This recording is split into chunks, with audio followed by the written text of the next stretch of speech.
开箱婆罗洲。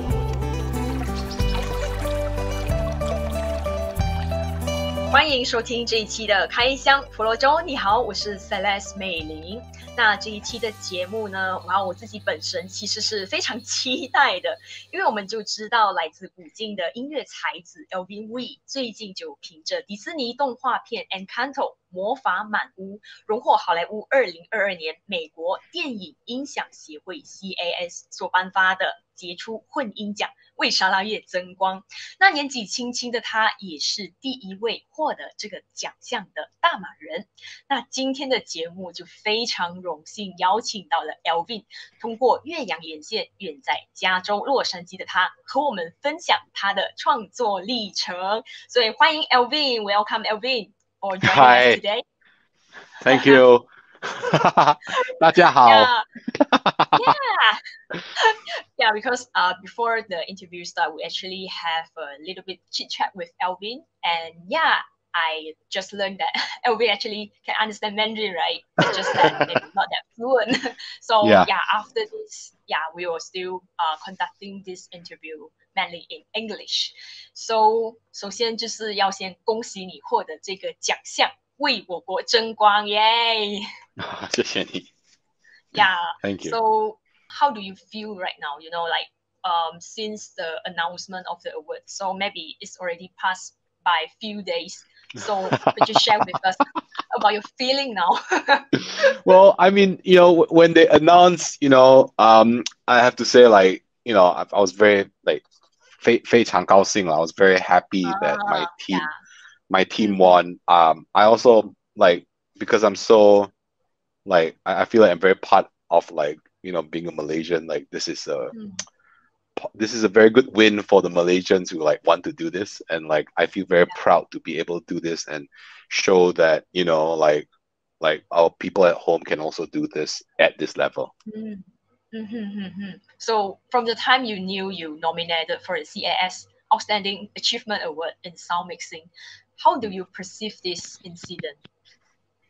Well, I mean, the first thing was I never thought that I would be even nominated, or like, I never even thought that like I feel like it's just, like Malaysians and like people, I grew up in Malaysia, so like all of us, we grew up like we just, like our parents will say, like, 要努力读书, then like you go, that you have to be nice to people and you have to do all this. So like all I was doing was just that, this is just me working hard at something that I'm good at.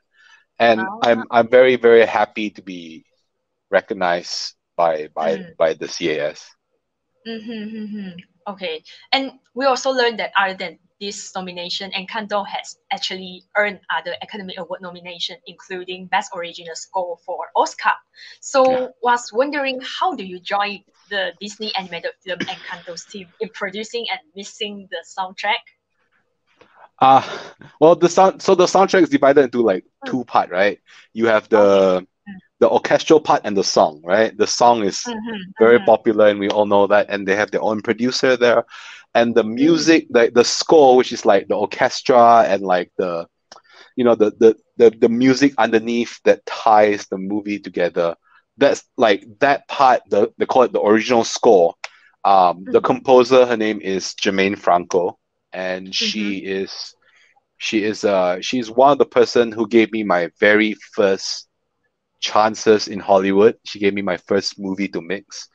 And she wrote and produced the score for Encanto. And so she asked me, do you want to mix this? Like she said, like, I would like you to mix this. Do you want to do it? I'm like, yeah, of course. This is a big, it's a big, like, it's a good opportunity. Yeah. So because of that, that's how I got involved. It's from her, and then from the people who won the CAS award with me, David Boucher, who like he does the sound mixing for the songs. He's also my friend, and like he was like, you are the right person to do this. So I had the support of everyone, and I was very like grateful, Yeah. So how long have you been working with the team? I started like officially last July. So like July, August, September. So like 3 months I worked with the whole team. I didn't work with like, because there's also the sound effects and like the background, the dialogue, like I didn't do any of that, right? Because the team is so big. So the people who do that, like they're doing it in a separate, like they have their own studio. I have my own studio. So like I do the music in my own studio, then I do the dialogue in the studio. And then there's a guy, Dave Fleur, he then combined everything together at the end. Okay, that's interesting to know. You ever to work with a big team, and it's really a good opportunity to learn. And knowing you have involved in soundtrack production for different kind of productions, like including documentary, TV series, and even video games. So could you share with us about your job scope as a mixer? It's very fun. I don't like it's not often I get to like talk about it, because like you're behind the scenes, no one sees you. That's why actually ordinary people or those who are not in this field, they're actually quite curious, what does the mixer do?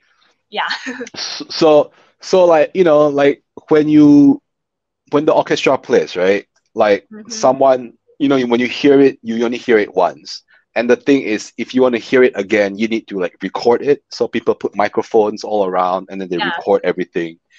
And then like, it's not like you just record and then like that goes from the recording into the movie. Because between the recording into the movie, sometimes they record the orchestra and they're like, oh, maybe I want to add guitar, or like maybe, like let's say you go to like there's some lyric that they want to add. Or like they want to add drums or something and they don't record together. So then they record some other place, or they record different time.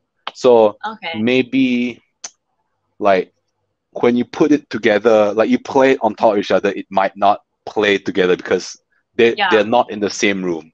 So my job is to combine this thing and make it sound like they all play together. Basically just combine and making it complete. Yes. Okay. So that would be very interesting. Would you feel what's the challenges you face during like mixing all the soundtrack? I think the hard part is like obviously not like sometimes I always think of like mixing as like cooking. It's like you 炒饭, right?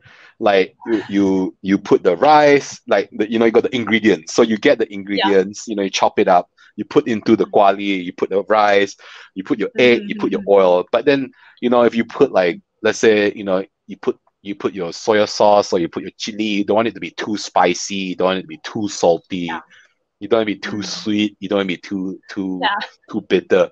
So the challenge for me is always finding that balance, right? Like, if you go and eat 炒饭 somewhere, like it's gonna be like tasty, but like not too salty, not too sweet, not too anything. So the balance, I think that's the challenge for me. But I guess you quite enjoy in this process, like keep exploring and overcome all the challenges. So a lot of experimentation. I like to like try things out. Okay.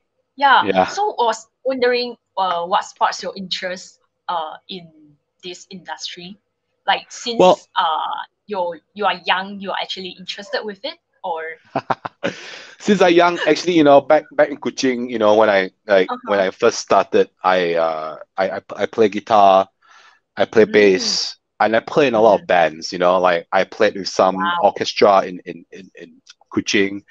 I also play with some singer-songwriter, and then like so I was like very interested in like I think they call it arranging music. So but I don't have like arranging, like you can use paper and pen, but like I want people to be able to hear me, like or hear what I do at the end, right? So if I just arrange, no one's gonna hear it unless like you play it back in like Instagram or like Spotify or something. So I was like, I have to learn how to record, right? Because like if I don't record, then like I don't know how to capture this, and nobody can hear it.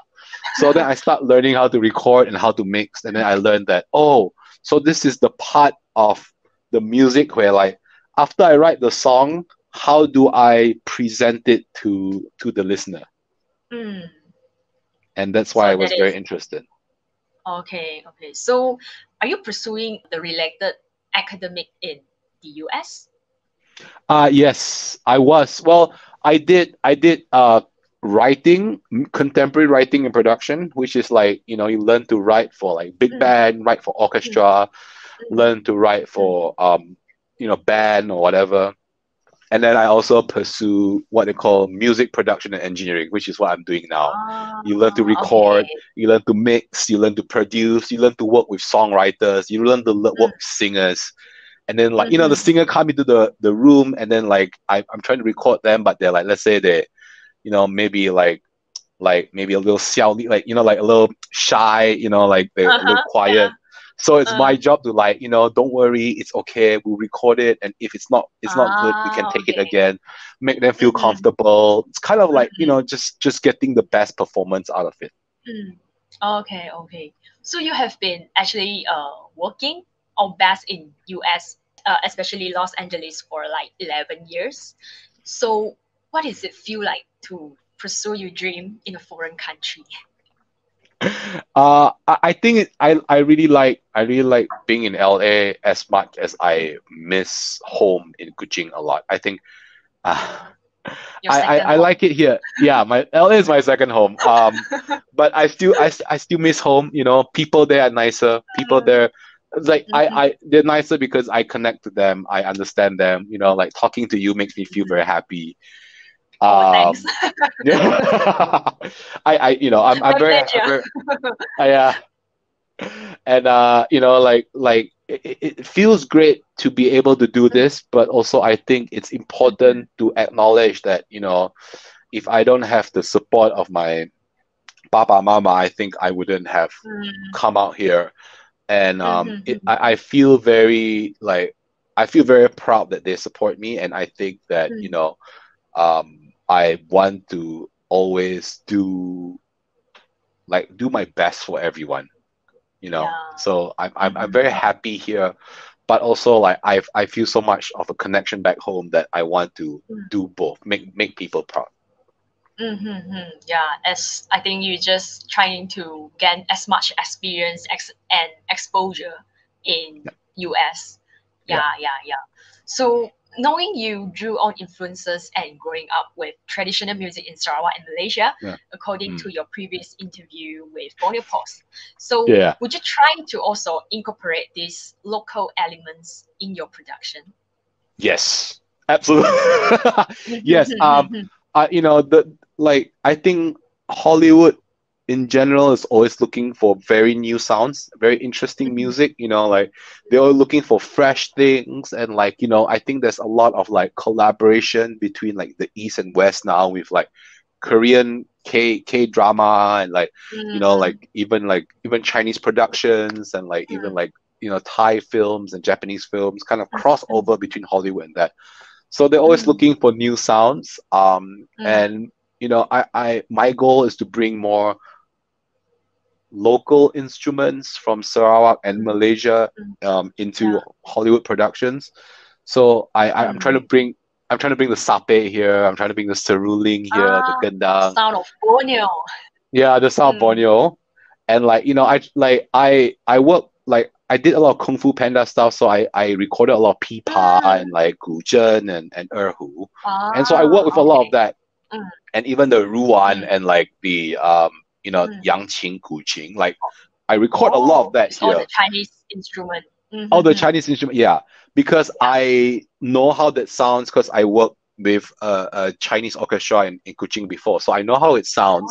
I know how to produce it, and I know how to mix it into the music here. Like in Mulan, there was a lot of Guqing and like Ruan, and like there's the lower Ruan, So I want to add and bring my own personality, bring my own sound into Hollywood. Oh, that's great. Yeah, like from your impressive portfolio, like we learned that you are also a producer, like produce songs for singers like ZRV and also produce award-winning Arena Cahaya.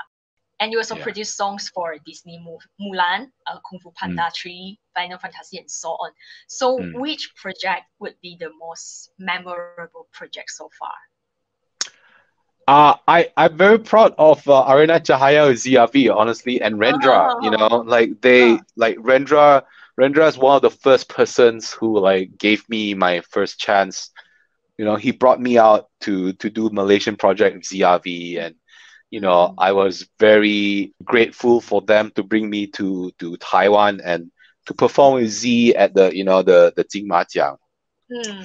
And that one holds very dear in my heart because it's like, you know, one of the very first few chances I get to work with Malaysian musicians, and also like one of my musical heroes, you know, and ZRV and Rendra are people who I respect a lot, and I'm still very grateful to be able to work with them and make that happen. Yeah. So talking about producing the soundtrack, you know, or mixing the soundtrack. So what were your inspirations while working on those soundtrack? You know, I grew up watching Superman, like the 1970s Superman.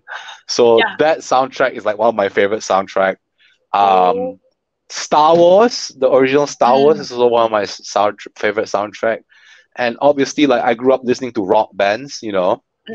So like a lot of rock songs and a lot of like 1990s pop songs are my inspiration. So every time I try to mix or if I'm producing, I would listen to that kind of music as like my inspiration to make sure it sounds like just like how I hear it, you know. Okay. But like when producing a soundtrack, it also depends on what kind of production you are working with, right? Let's say if it's documentary, or let's say if it's video games, you also have to depend on the genre or the kind of things you are working with. Yeah, I think like, you know, it depends. Like if it's a horror movie or like if it's an action movie, it's gonna be very different, right? Because you want to make sure that you feel like horror movie, you want to be scared of the, you know, of the scene. Like action movie, you want to feel like, oh my god, like is the plane gonna fall? Like or like if it's love song, then you want to make it like, you know, I feel in love, and you know. So I think like the biggest part is the emotion. As long as I get the emotion of it, I think that's the important part. Then what kind of other preparation would you do while producing music or soundtrack? Well, I think, you know, there's two parts. For like songs, there's a thing called pre-production, where it's like, you know, when you write songs, like your lyrics, or when you write chords and all that, that's pre-production. So there's a lot of time. You can spend weeks to months to years. And so then, like, you know, sometimes you kind of write one song and then like you move on to the next, and then you move on to the next, and you come back and you start, you know, tweaking.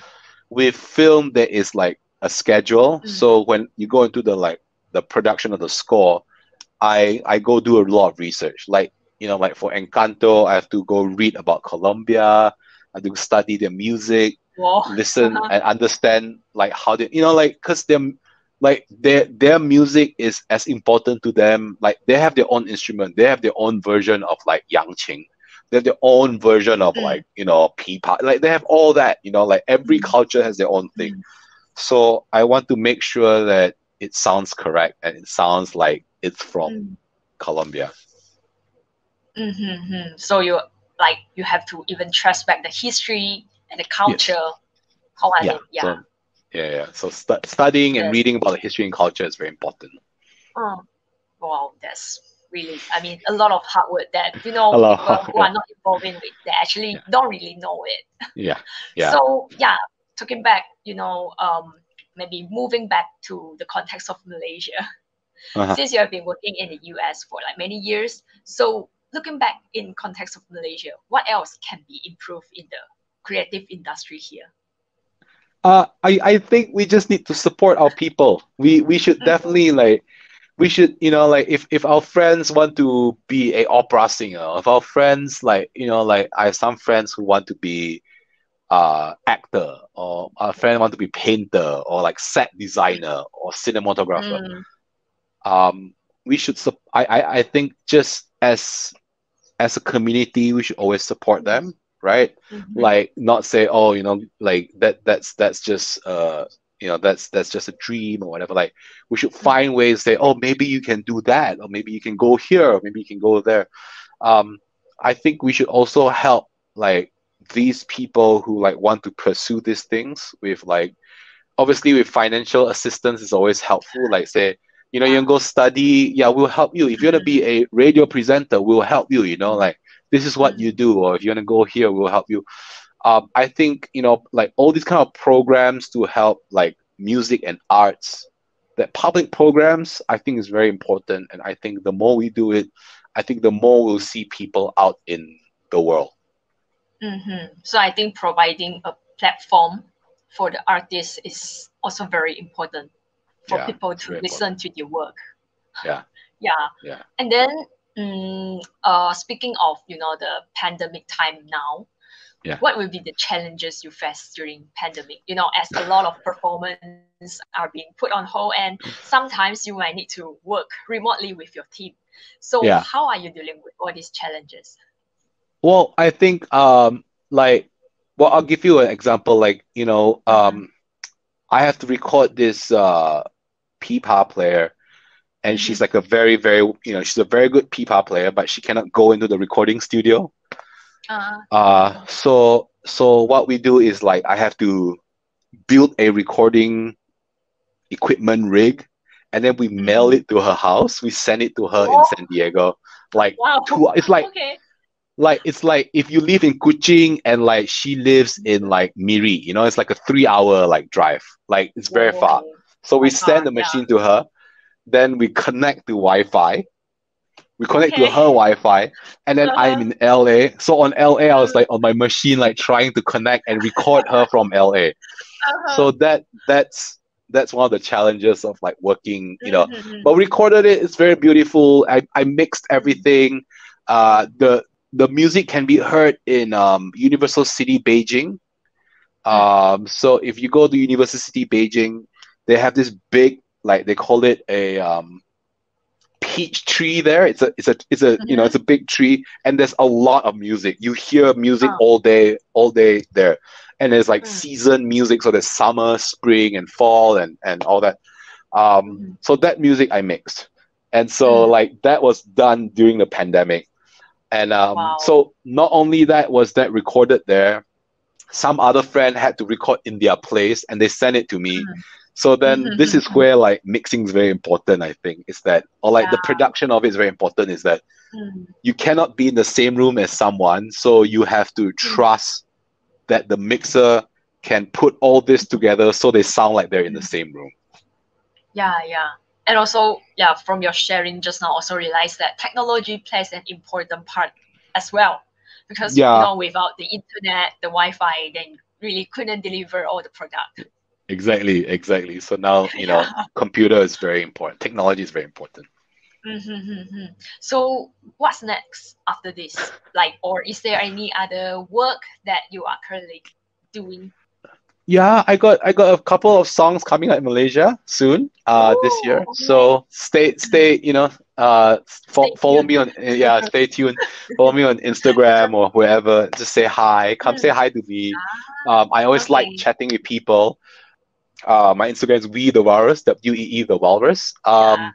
Or the next thing coming out is Top Gun. So Top Gun is, but as I did Top Gun so long ago. So I was not the main mixer. I was like the assistant, but I got to work on it. It's a very very fun movie. That's one coming out in May in France. It's going to Cannes Festival. Okay. And then other than that, I've got a documentary called Look at Me on Hulu. It's about a American rapper who accidentally got shot and he died. So they're just telling his story. And that's the rest you have to stay tuned, because there's a lot of very fun stuff coming out that I'm gonna be able to share very soon. Yeah, okay, we're really looking forward to it. Yeah. And come to the end of the interview. Anything you would like to share with the people who are also in the same industry as you? Well, I hope everyone keeps doing this. I encourage everyone to try, do more of it, and reach out to me if I can help. I will always help. I think we're all a big family. And keep going. Like be bold. Just take those steps, and then I think it will help the industry. It will help the people you're working with. It will help yourself. And if you if you believe in yourself and you show it to people, it will start becoming reality. Just have to take the first step, right? Don't just keep those ideas in mind, but have to do it. So 今天真的很开心邀请到 Alvin 来到节目和我们分享了这么多这个创作的历程，然后也期待 Alvin 的新作品，希望下一次呢还有机会再次邀请到 Alvin 和我们分享他的新作品，也希望收听这个节目的你呢有所收获。谢谢 Alvin， Thank you Alvin for joining us today. Thank you， 谢谢你。